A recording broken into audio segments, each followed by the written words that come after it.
Hello, everybody, and welcome to the Aggieville Alleycats podcast. Where come rain, shine, or anything in between, we're here to deliver to you the Kansas State sporting news you so love. I'm Ace Edwards, right alongside Connor Baltazar.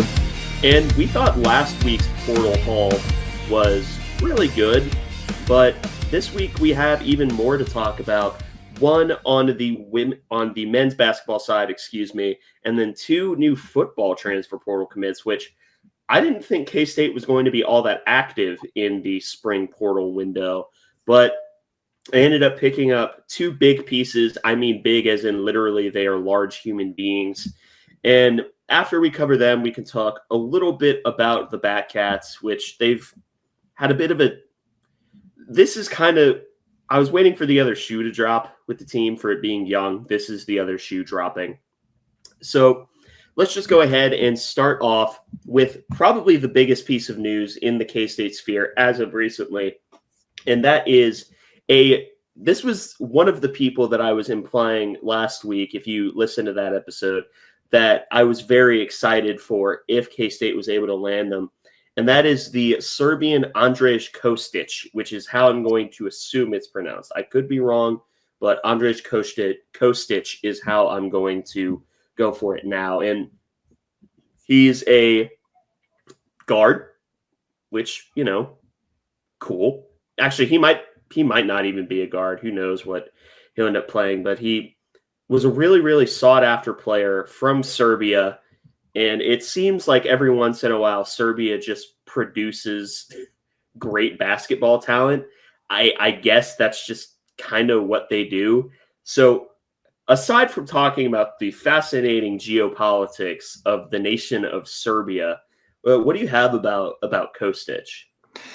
The first thing I have is a correct pronunciation. Actually, the K-Man article, the news release that K-Man did about K-State adding Andrej Kostic, it actually has a pronunciation guide, and it is Andrej Kostic. Kostic, so it's a soft O. Yes, and no J. It's a silent J, just an Okay. Andre. So, the more you know, which I'm not judging because I didn't know what it was until I was reading the article when you were saying his name. So, but the main thing that Kostic brings to the game is he's probably further along fundamentally than a lot of high school guys from the States would be. And additionally, he is a scorer. He's a shooting guard, and he's fairly tall. He's 6'6". Frankly, he's probably going to be a plug-and-play starter. I'd be pretty surprised if he wasn't finding himself in the starting lineup at this point because he can be a pretty prolific scorer, and he's been playing professional basketball for a bit now. Like right now, I'm playing Serbian professional basketball, and in 39 games this year, he's averaged 16.4 points per game, along with 2.5 assists and rebounds per game. He's shooting about 36% from three, 77% from the line. So he's a solid offensive player, and he's a bucket getter. Is his primary task, but he's also played in some kind of U18 games internationally over in Europe, and he's been pretty effective in those. He played in the Adidas Next Gen tournament, which it's great that he's doing all of these different things because he's done 4 or 5 different leagues or cups or circuits or whatever. The only frustrating part with that is that it's really hard to figure out what his stats are because it's like trying to crack the Jumanji code or the Da Vinci code with this guy. Basically, what I'm able to gather is that across the majority of his competitions, he's been averaging about 15 points a game, which for an 18-year-old playing professional basketball, I think that's wildly impressive. And frankly, it doesn't really matter what level of professional basketball. If you're going against adults as an 18-year-old and not just getting completely destroyed, I think that's at least somewhat impressive. And of course, that region of Europe has been putting out a ton of NBA talent recently. And a lot of players over there have also been kind of looking more towards going the college route right now, particularly with how compensation has taken off in that area. But the rumors have been flying all over the place about how much K-State's paid for Kostic. I've seen 1 million as a number. I've seen more than that. I've seen over 2 million as a number as well. I imagine that we probably won't get as definitive a number as we seemed to get last year with Coleman Hawkins. But I think it goes without saying that K-State spent a pretty decent amount on him, and that's just the name of the game right now in college basketball NIL. Yeah, and I think if I were to venture a guess, the truth is probably somewhere in between the 1 million and the 2 million figure. But I mean, this is a guy that, if he was an American, would be, honestly, you might argue that he might be a 5-star just because he'd be playing up against fellow high school. This man is playing up against like grown adults and he's dominating. Yeah. And I think most college basketball coaches, I say most, I don't actually know, but it's been a common theme. It seems like in recent years for college basketball coaches and even NBA scouts to say that player development in the U.S. is just not that great right now. It's not because we aren't producing incredibly talented athletes. I mean, that part's obvious. There's tons of talented players in the U.S., but skill-wise, fundamentals-wise, Europe is doing a way better job at getting players fundamentally sound and prepared for the next level, so to speak. So that may be a reason that K-State's looking that direction because while we've been able to develop some players a little bit more, David Gassan's an example, but also David Gassan is from the Netherlands and played for the national team there. So that also probably played a role in his development. So we may be looking for someone that fundamentally is a little bit further along and we can refine in the weight room. Yeah. And just when I thought that I wasn't going to get sucked back into being interested in the K-State men's basketball team, this and the ad of Nate Johnson, they're, yes, this is probably a better portal haul than last year. I mean, I know Andre's not a portal ad, but I mean, he kind of feels like one though. I got some vibes of one.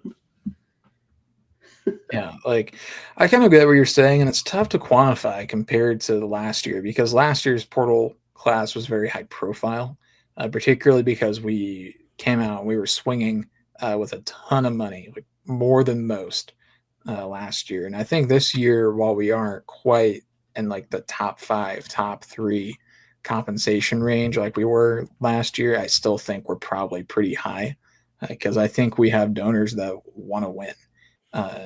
That money's probably going to be there no matter who the coach is. Like, I mean, if the money's there after the season we just had, the money's probably always going to be there. So I imagine that we'll still probably have to make a few more additions though. I'm like, I'd really like it if we could get a bit more of a proven commodity and a big man.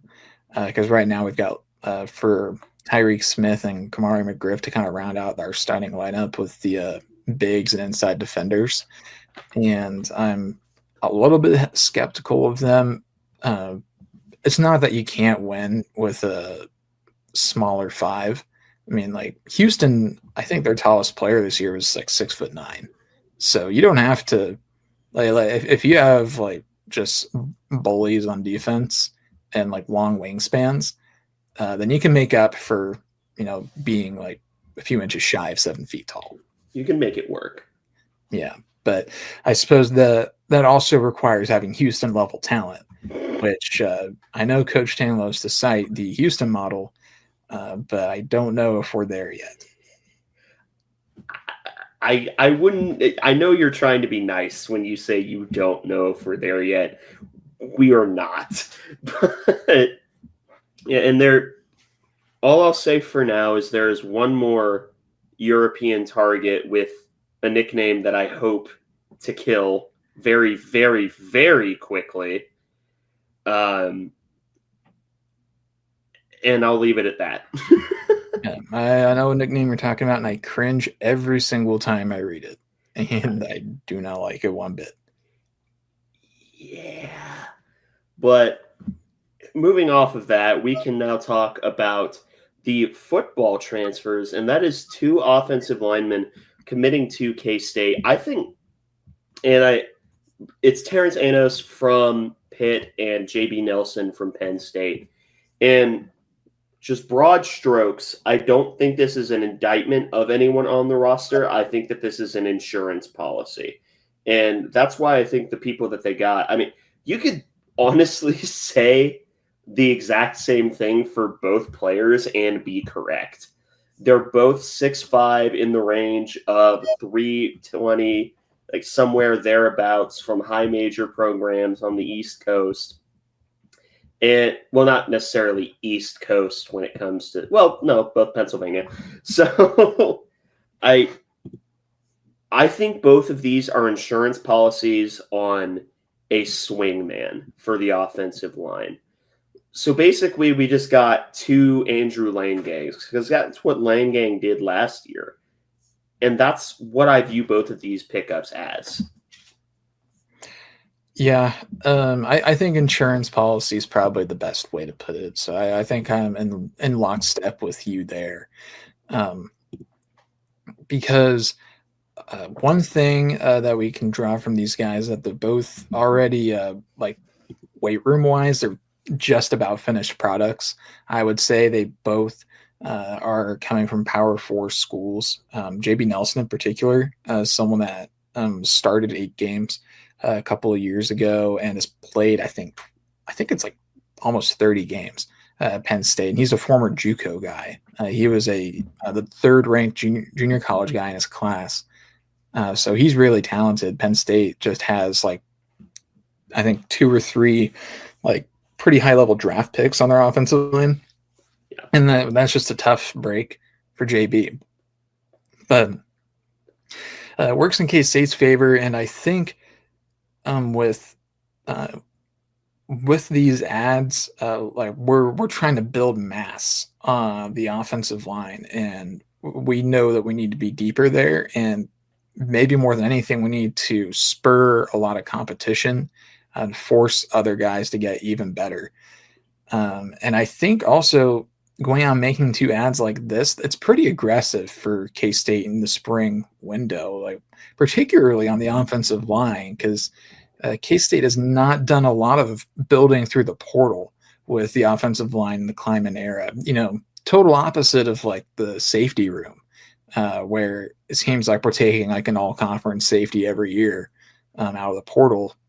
Football's been offensive line has been much where we're building on the inside, but with the exception of Kilty, yeah, Kelty really is the exception there.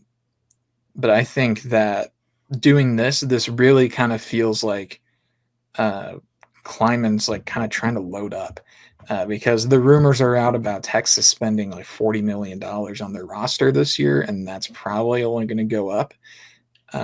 And K-State has a committed donor base, and our best players are compensated very well, but we just can't keep up with 40 mil. Like, that's just not something that we can do. So I think what we might be doing is kind of pushing our cards in and saying, we've got a potential like generational quarterback, Avery Johnson. We have Dylan Edwards. We have Jace Brown, an incredible tight end room. I'm not going to get over my skis about the receiver transfers yet, but we've reloaded at the offensive line and brought in reinforcements as well. I think the coaches might be saying, like maybe this year and next year, like that might be the window. And like, if it doesn't happen, then it might never. So I think that might be the thinking, is just go out, best player available, just as many BPAs as you can find. Yeah, and I think it will get especially interesting as things progress in the revenue sharing era, where in some ways, I could see it helping, in some ways, I could see it hurting. It all depends on what the actual House settlement ends up saying, which I think the people have spoken that we will end up doing an episode on that when it gets finalized. So, yippee. I say that like I'm not excited to read the settlement all the way through, but Yeah, if that happens in the months of June or July, I hope you have fun doing that by yourself. So, yeah, because someone has to study for the bar exam. yeah, and that someone is not you. So, My process of elimination. But we also have to. We're just going to cover this briefly. There were K-State players that got drafted. Jacob Parrish, Marquise Siegel, DJ Giddens all end up getting drafted. I believe Easton Kilty, Austin Moore. I know they got mini camp offers. Keenan Garber got a mini camp offer from the Vikings. Good for him. Yeah, I mean, I can see why a pro team would just look at a guy's RAS score and say, bring him to the mini camp, and if he gets torched, then it's no loss for us. Yeah, I think that's probably what happened there. But it was a really interesting NFL draft. If this was an NFL show, we definitely have a lot in the way of talking about, but this isn't an NFL show, maybe another time. But that pretty much wraps up the recruiting news. So now we can move in to the Batcats, who had generously an up and down previous week, 2 for 2, beating Houston twice, 5-2 and 14-5, then dropping the last game against Houston and dropping up against Nebraska.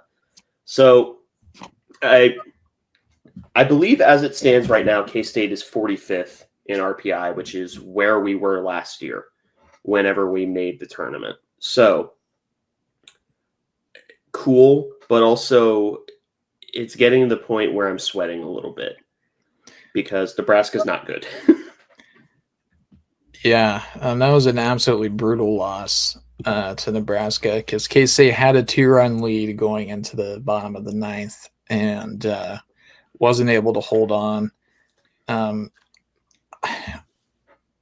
We went to Tyrol at the beginning of the inning, and as we know, Tyrol is a wildly inconsistent pitcher. I think Pete really, really wanted Tyrol to get a save in Nebraska because he's a redshirt senior and he's a Nebraska native. And I think we needed more of a cushion to do something like that, particularly because if we're going to get good Ty this weekend, then we needed him with a little bit extra rest. But this one really hurt because, like you said, this was kind of a must win. It also would have given us a season sweep over Nebraska. It would have put us at 3-0. But yeah, we're kind of at a point where I think going into that game, I believe we were in the last 4 in. We'd probably be down to about the last team in at this point. We're going to face a BYU team on the road in Provo that, while BYU is not a great baseball school, they beat us last year at home in that series. And they're better this year. So we have that to worry about. West Virginia, who's lost like 5 games all year, is going to be coming to town. And then Cincinnati, we wisely canceled the Omaha game, which, I still hate that that's something that has to be done because I like watching baseball games, but I get it from an RPI reasons, you have to cancel that game. Yeah, the risk is simply not worth the reward for the Batcats in that game. But yeah, we are holding on by a thread right now. That win over Arkansas back in late February, I believe, is doing wonders for our resume right now. And man, you think back, D. Kennedy is there like a step faster at home plate against LSU. And like we might even be in an even better spot right now. But of course, it's tough to play revisionist history with that. But the backhands, despite some early season successes, have really nobody to blame but themselves for the current state of affairs, which I think makes it hurt even more because you can watch this team play and you can tell that there is talent, but something has just caused them to fall apart this last month. Yeah, and we can go ahead and talk about the Houston game as well, or like the Houston games. First one was a 5-2 K-State victory, basically off of the back of Keegan O'Connor going 2 for 3 with 4 RBI. Max Martin got the other RBI. KOC had a home run, and that was pretty much the offense for K-State. So KOC has been an amazing player this year. I really do want to give him his flowers because I feel like no one talks about him, which is a shame and also kind of weird because, he's been excellent this year. Yeah, he's been great. And I think part of the reason that he has flown under the radar a little bit is because he's never been like the number one guy this year. He's just been a very consistent and steady, very good presence. Like early in the year was Maximus Martin for K-State. Recently, it's been kind of Sam Flores, Shintaro Inoue, D. Kennedy at times has kind of been the guy. But Keegan O'Connor has just been a very consistent player. A consistent all Big 12 level player who's been really great for this team. But I think that's part of why he's been flying under the radar. It's just that he's never really kind of had that consistent stretch of being the star. Yeah. So you can cover the pitchers here, which, take your hat off for the starter. Yeah, Jacob Frost has these last few weeks just been a man on a mission. He gets out of town with a quality start in this game. 7 innings pitched, 4 hits, just 2 earned runs, 3 walks, 8 strikeouts with a wild pitch and a buck. 120 pitches for Jacob Frost in this game. So definitely tip your cap to Jacob Frost for an incredible start against Houston. So big shout out to him. Tyrul, he comes in 1 1/3 innings, no earned runs, no hits, 3 walks, 2 strikeouts, and a buck. Very strange stat line. Yeah. 42 pitches. And James Guyette comes in the top of the 9th, throws 3 pitches and induces a double play and calls that good. So easy does it for Guyette. And Tyrul, while it's always an adventure, he got us to where we needed to get. Yeah, an adventure is probably the most generous way of putting it. It's always a roller. It's like riding the Timberwolf, and I'm not going to be elaborating. But next game was 14-5 in favor of K-State. Game was never particularly close. Notable offensive performances, yes. So, Connor, have fun with that. Yeah, 3 home runs for the Batcats in this one, including a grand slam from Seth Dardar. He goes 2 for 4. Of course, it's grand slam and a walk in this game. D. Kennedy goes 2 for 4 with a pair of RBI. Shintaro Inoue and Sam Flores also added home runs of their own. AJ Vasco only 1 for 2, but drew a couple of walks. Casey as a team, 9 walks in this game, just 6 strikeouts, and then also got a couple of hit by pitches with Max Martin and AJ Vasco. So Vasco, he reached all but 1 time in this game, but only had 1 hit. But he reached in a variety of ways.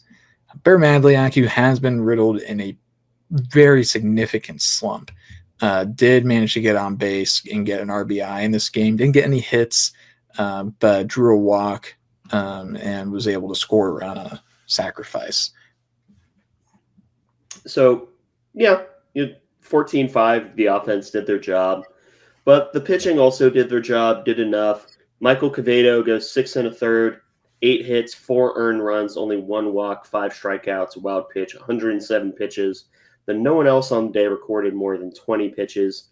Adam Arthur goes 2/3 of an inning, walks 2 batters, but also gets 2 ground outs. Then Taz Butler goes an inning, strikes out 2, and gets a fly out. And then Blake Dean gets the last inning, gives up 1 hit. It's an earned run, and that's the pitching. So, pitching did enough in this game, which, yeah, it's pretty difficult to not do enough when your offense puts up 14. But the next day, Houston is able to walk away victorious on it's not a walk-off because they're not the home team, but they did get the lead in the 9th inning to sort of leave K-State heartbroken for what would have been the sweep. In terms of notable performances, this one, there were actually 3 home runs for K-State. Shitaro Inoue, D. Kennedy, and KOC.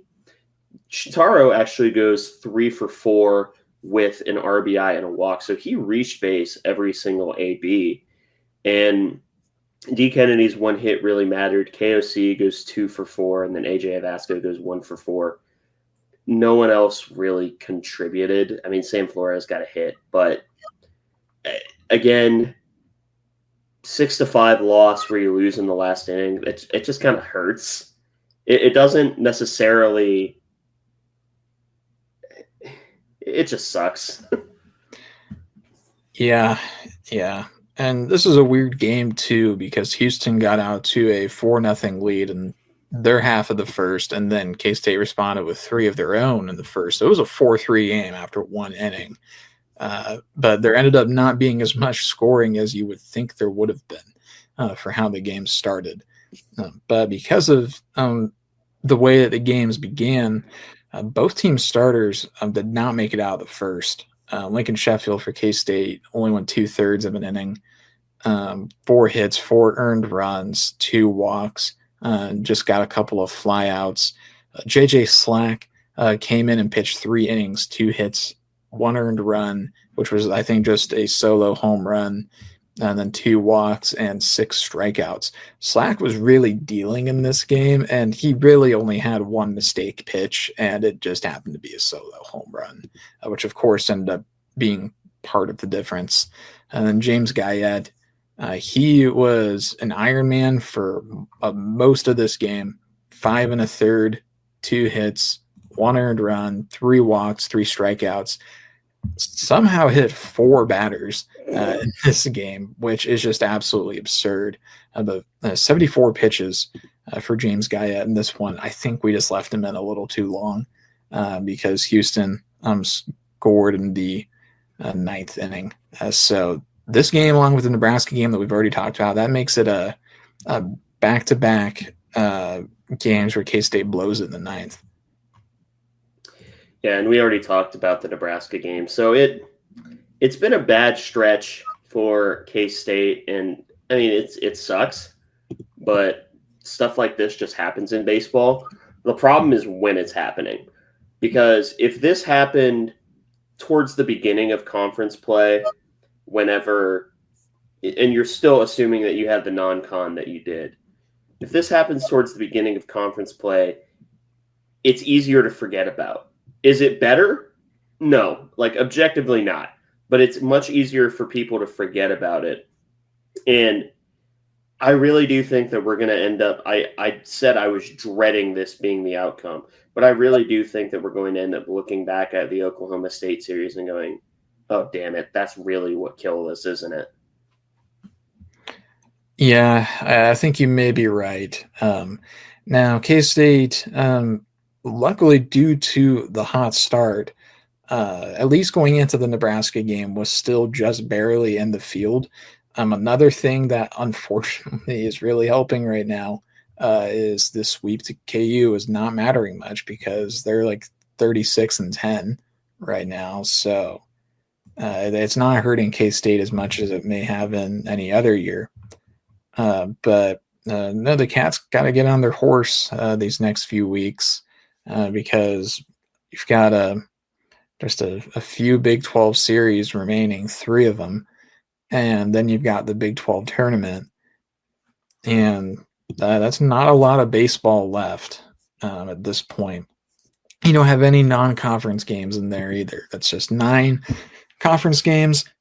And I think they went away from double elimination at the Big 12 tournament this year, so you're guaranteed 10 more games the rest of the year. And K-State really needs to get things turned around because it's been a pretty sharp fall for the Wildcats right now.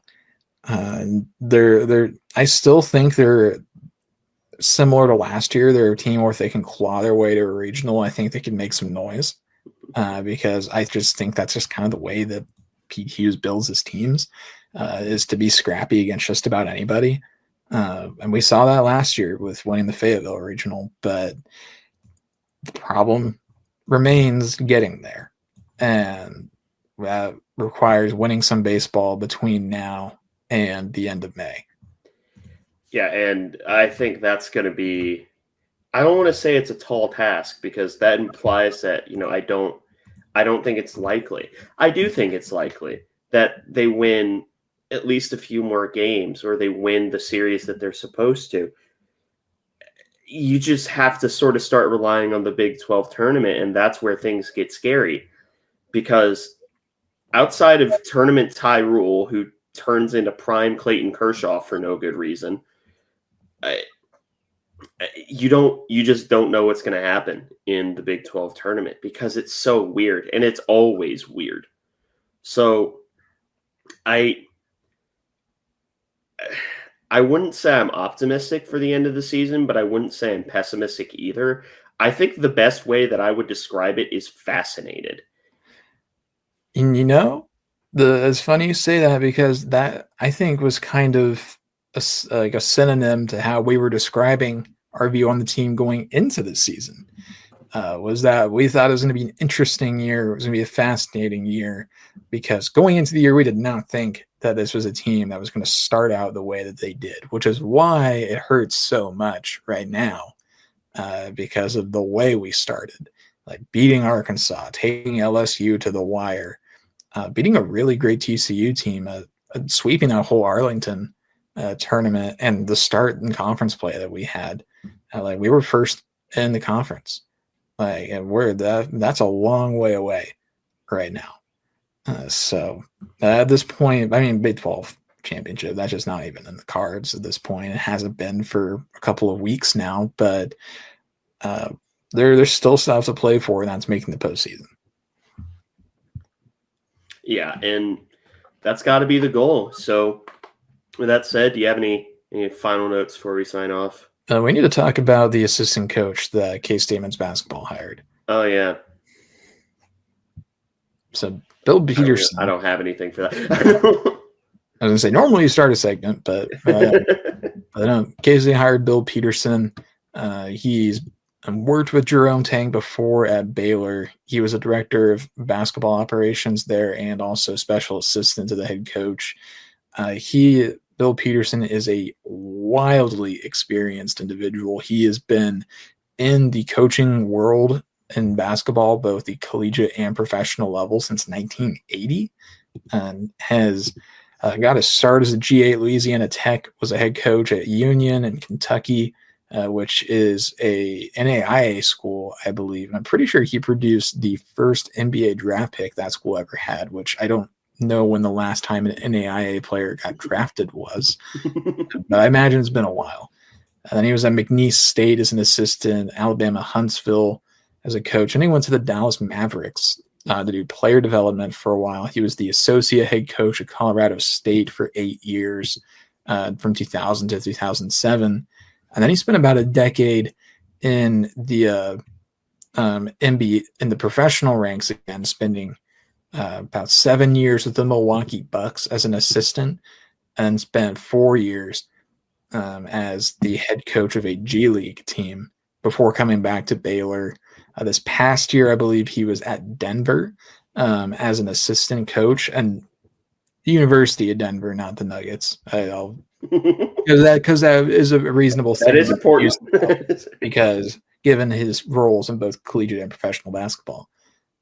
But no, he's been around the block. There's probably not much he hasn't seen when it comes to coaching basketball, which I think that level of experience is something that this staff really needed.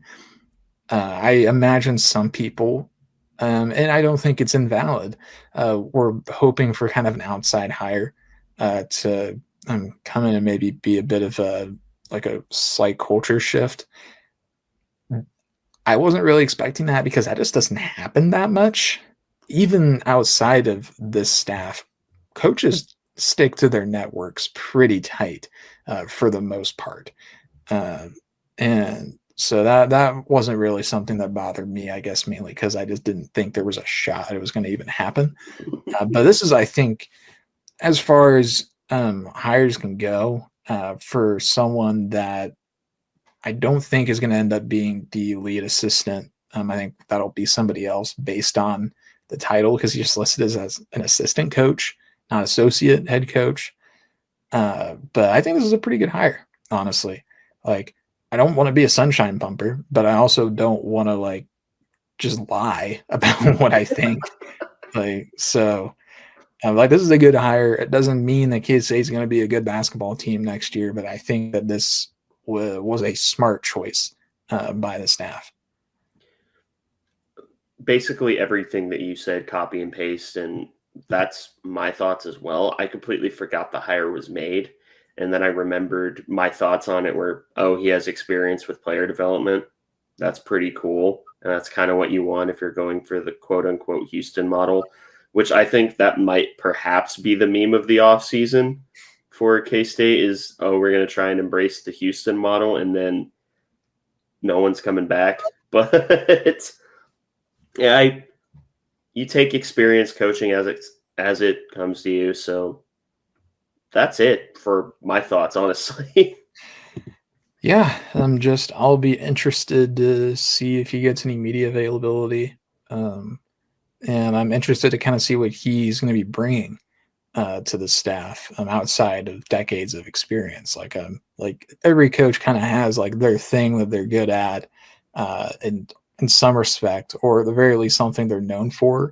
So outside of being really old, I don't know what exactly it is that he's bringing to the table. I don't mean that in a pejorative way. I mean, he's got 40 years of basketball coaching experience. So I'm looking forward to hearing more about him. Maybe we'll get some words from Tang at some point about what they're expecting him to do. But I don't know. It's not the age, it's the mileage. Now are we good? I think we are. All right. Well, if that's the case, thank you all for listening to this episode of the Aggieville Alleycats podcast. If you want to follow or contact the show, you can follow us just about anywhere at Aggieville Alleycats. And if you want to email us, we're AggievilleAlleycats@gmail.com. If you want to follow us on a more personal note, I am at ACEdward00. I am at Connor Balthazar, capital C, capital B. And if you want to support the show financially, please be sure to check out the official Aggieville Alleycats merch store. Link found in our podcast and Twitter bio. But most importantly, thank you all for listening to this episode of the Aggieville Alleycats podcast. Where come rain, shine, or anything between, we're here to deliver to you the Kansas State sporting news that you so love. Stay safe, Alleycats.